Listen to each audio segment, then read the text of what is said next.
Israel ಹಾಗೆ Iran ನಡುವೆ ಈಗಾಗಲೇ ಯುದ್ಧ ಕೂಡ ನಡೀತಾ ಇರುವಂಥದ್ದು. ಈ ಸಂದರ್ಭದಲ್ಲಿ ದುಬೈನಿಂದ ಸಾಕಷ್ಟು ಜನ ಪ್ರಯಾಣಿಕರು ಕೂಡ ಈಗ ಭಾರತಕ್ಕೆ ವಾಪಸ್ ಆಗಿದ್ದಾರೆ. ನಮ್ಮೊಂದಿಗೆ ಅವರೇ ಇದ್ದಾರೆ, ಅವ್ರನ್ನ ಮಾತನಾಡ್ತಾ ಹೋಗ್ತೀನಿ. ಮೇಡಮ್, ಅಲ್ಲಿನ ಎಕ್ಸ್ಪೀರಿಯನ್ಸ್ ಹೇಗಿತ್ತು, ಅದೇ ರೀತಿಯಲ್ಲಿ ಯಾವ ರೀತಿ ವ್ಯವಸ್ಥೆನ ನಿಮಗೆ ಮಾಡಿಕೊಟ್ರು ಅಂತೇಳಿ? ಎಕ್ಸ್ಪೀರಿಯನ್ಸ್ ಅಂದರೆ ಅದೇ ನಮಗೆ ಬಾಂಬ್ ಅಥವಾ ಮಿಸೈಲ್ಸ್ ಸೌಂಡ್ ಬರ್ತಾಯಿತ್ತು. ಸೊ ಅವಾಗ ಸ್ವಲ್ಪ ಪ್ಯಾನಿಕ್ ಆದ್ವಿ.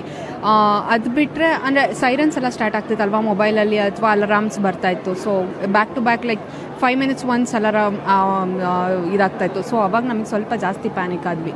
ಸೊ ಈಗ ಅಂದರೆ ಇದನ್ನು ಯಾವ ಥರ ಮಾಡಿಕೊಟ್ಟಿದ್ರು, ಐ ಮೀನ್ ದ ಅಕಾಮಿಡೇಷನ್ ಎಲ್ಲ ತುಂಬ ಚೆನ್ನಾಗಿ ಮಾಡಿಕೊಟ್ಟಿದ್ರು. ಎತಿಯಾಡ್ ಅವರು ಅಥವಾ ಏರ್ಲೈನ್ಸ್ ಅವ್ರು ತುಂಬ ಚೆನ್ನಾಗಿ ಕೋಆಪ್ರೇಟ್ ಮಾಡಿದ್ರು. And UAE government is very helpful actually. ಚೆನ್ನಾಗಿ ಮ್ಯಾನೇಜ್ ಮಾಡಿಕೊಟ್ರು ನಮಗೆ, ಟ್ರಾನ್ಸ್ಪೋರ್ಟೇಷನಿಂದ ಹಿಡಿದು food, accommodation and travelling back to I mean the airport.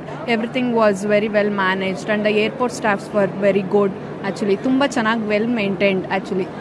ಅಂದರೆ ನಮ್ಗೆ ಅಷ್ಟು ಚೆನ್ನಾಗಿ ಮೇಂಟೈನ್ ಮಾಡ್ತಾರೆ ಅಂತ I didn't imagined also. So that's the one good thing actually. ನಮ್ಮ ಎಂಬೆಸಿನ ಏನಾದರೂ ನೀವು ಕಾಂಟ್ಯಾಕ್ಟ್ ಮಾಡುವಂಥ ಪ್ರಯತ್ನ ಮಾಡಿದ್ರೆ ಅಲ್ಲಿಂದ ಏನಾದರೂ ಹೆಲ್ಪ್ ಆಗಿತ್ತಾ, ಹೇಗೆ? ಆ್ಯಕ್ಚುಲಿ ಇಂಡಿಯನ್ ಎಂಬೆಸಿ ಅವರು ನಾವು ಯಾವುದೇ ಮೇಲ್ ಕಳಿಸಿದ್ರೆ, ಅಂದರೆ ನಾವು ಇನ್ಫಾರ್ಮೇಷನ್ ಕೊಡಬೇಕಲ್ವಾ. ಅಟ್ಲೀಸ್ಟ್ ನಾವು ಈ ಹೋಟೆಲಲ್ಲಿ ಇದ್ದೀವಿ, ನಮ್ಮದು ಈ ಟೈಮಿಗೆ ಫ್ಲೈಟ್ಸ್ ಇತ್ತು, ಇಲ್ಲಿಂದ ಫ್ಲೈ ಮಾಡಬೇಕಿತ್ತು ಅಂತ ನಾವೆಲ್ಲ ಇನ್ಫಾರ್ಮೇಷನ್ ಅವರಿಗೆ ಮೇಲ್ ಮಾಡಿದ್ವಿ. ಸೊ ಅವ್ರು ಆ್ಯಕ್ಚುಲಿ ವಾಪಸ್ ರೆಸ್ಪಾನ್ಸ್ ಮಾಡಿದರು ನಮಗೆ ಮೇಲೆಲ್ಲ. ಸೊ ಹಂಗಾಗಿ ಅವರು ಎಲ್ಲ ಚೆನ್ನಾಗಿ ರೆಸ್ಪಾನ್ಸ್ ಮಾಡಿದ್ದಾರೆ. So that's the good thing. Yeah. ಆಮೇಲೆ ಮನೆಯವರಿಗೆ ಸಾಕಷ್ಟು ಭಯ ಅನ್ನೋದು ಇದ್ದೇ ಇರುತ್ತೆ. ನೀವು ಅಲ್ಲಿ ಇರ್ತೀರಾ, ಮನೆಯವರು ಇಲ್ಲಿರ್ತಾರೆ, ಒಂದು ಕಡೆಗೆ ವಾರ್ ಸಿಚುವೇಶನ್ ಇರುತ್ತೆ. ನೀವು ಕೂಡ ಕಾಲ್ ಮಾಡಿ ಹೇಳ್ತಾ ಇರ್ತೀರಿ, ಇಲ್ಲ ಈಗ ಒಂದು ಮಿಸೈಲ್ ಇದ್ದಾಯಿತು ಅಥವಾ ಬಾಂಬ್ ಸೌಂಡ್ ಬಂತು, ಈ ರೀತಿ ಏನೋ ಹೇಳ್ತಾ ಇರ್ತೀರಾ. ಸೊ ಮನೆಯವರ ಸಿಚುವೇಶನ್ ಹೇಗಿತ್ತು ಅಂತ ಅವ್ರು ಏನು ಹೇಳ್ತಾ ಇದ್ರು ನಿಮಗೆ? ಆ್ಯಕ್ಚುಲಿ ನಮಗೆ ಅಂದರೆ ನಾವು ಏರ್ಪೋರ್ಟ್ ಒಳಗಿದ್ದಿನ ನನಗೆ ಫೈಟರ್ ಜೆಟ್ಸ್ ಎಲ್ಲ ಓಡಾಡೋದು ನೋಡ್ತಾ ಇದ್ವಿ. ಆಮೇಲೆ ಬಾಂಬ್ ಸೌಂಡ್ ಅಥವಾ missile sound what ever it is ಅದು ಕೇಳಿಸ್ತಾ ಇತ್ತು.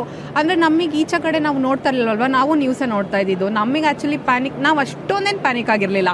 ಬಟ್ ಮನೆಯವ್ರು ಜಾಸ್ತಿ ಪ್ಯಾನಿಕ್ ಮಾಡ್ಕೊಂಡು ಬಿಟ್ಟಿದ್ರು. ಅವ್ರು ಬ್ಯಾಕ್ ಟು ಬ್ಯಾಕ್ ಕಾಲ್ಸ್ ಮಾಡೋದು, ಅಂದರೆ ಅವ್ರಿಗೆ ಸಿಕ್ಕಾಪಟ್ಟೆ ಟೆನ್ಷನ್ ಆಗಿರುತ್ತೆ. ಇಲ್ಲಿ ಅವ್ರಿಗೆ ಗೊತ್ತಿಲ್ಲ ಅಲ್ವಾ ಸಿಚುಯೇಷನ್ನು. ನಾವು ಅಲ್ಲಿ ಇದ್ದಿದ್ದರಿಂದ ನಮಗೇನು ಅಷ್ಟೊಂದು, ಅಂದರೆ ನನಗೆ ಪರ್ಸ್ನಲಿ ನಂಗೆ ಅಷ್ಟೊಂದು ಭಯ ಅಂತ ಅನಿಸ್ಲಿಲ್ಲ. ಬಟ್ ಅವ್ರು ಜಾಸ್ತಿ ಭಯ ಪಟ್ಟಿದ್ರು, ಅದು ನಿಜ.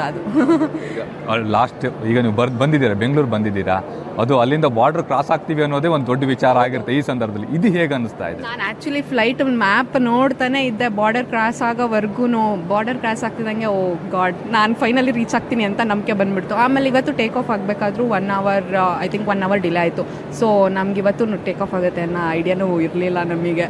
ಆ್ಯಂಡ್ ಅದು ಒಂದು ಭಯ ಇತ್ತು. ಸೊ ವಾಪಸ್ ಬಂದಾಗಂತೂ ಸಖತ್ ಖುಷಿ ಆಗೋಯ್ತು.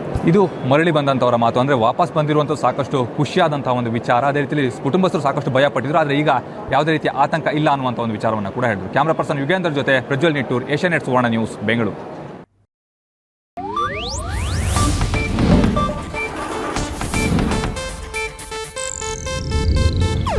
ಇದು ಏಷ್ಯಾನೆಟ್ ನ್ಯೂಸ್ ನೆಟ್ವರ್ಕ್ ಪ್ರಸ್ತುತಿ.